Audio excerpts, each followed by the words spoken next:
This is Pat Smodgy, and you're watching part 16 of my instructional video series available only right here at On the Pegs. Today, I'm going to be talking about full bike side hop drops. Here I have a perfect example of when a full bike side hop drop is beneficial.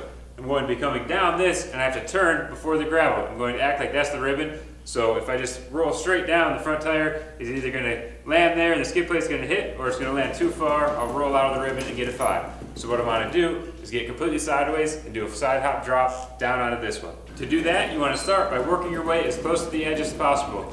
Do small hops front and rear. Once you found your balance near the edge, that's when you want to start leaning the bike and your body slightly in the direction you want to go. Then, compress your body down, stopping on the foot pegs and pushing on the handlebars, but you want to push harder on the inside peg and the direction that you want to go. In this case, I'm jumping off to the right. I'm going to want to stop on the right peg and then jump up, squeeze them into my ankles, pull up on my hands with the handlebars, but I'm going to pull up harder on the right grip to try to get the bike to rotate back to center before it drops down. You really want to squeeze hard with your ankles and pull up as hard as you can because you want to clear the distance. If you don't clear the distance and come up short, it's going to hurt. So you really want to make sure you get out far enough.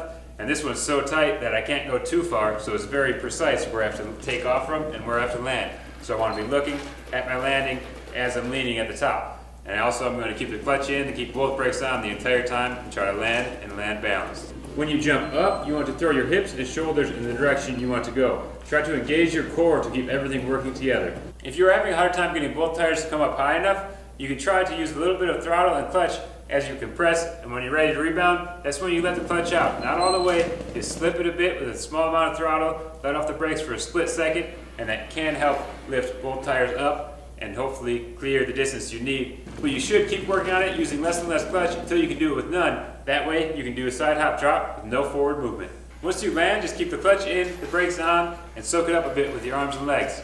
Before you try to drop off of anything with this technique, you should be very comfortable hopping the full bike up and down without the engine running. To do that, have the clutch in and both brakes on. Start with your body nice and tall before dropping it down into the bike. Really stomp on the foot pegs, push on the handlebars. Try to get both suspensions to compress as much as you can. Try to make them bottom out. Then when it's rebounding, that's when you jump up and really grip with your ankles to try to get the rear tire to lift and stay with you, and then pull on the handlebars like you're doing a pull up to get the front tire up, and hopefully the bike will jump in the air with you. You don't need either tire to go in the air all that much, since when you drop, you'll be leaning the bike and jumping away from the obstacle. You don't need to go up, but you definitely need to get both tires into the air to clear the edge of it. Just like all the other trials techniques, it's important to start small. This one, you can start by learning on the flat ground, then take it to something a couple inches tall, and then as big as you really want to go.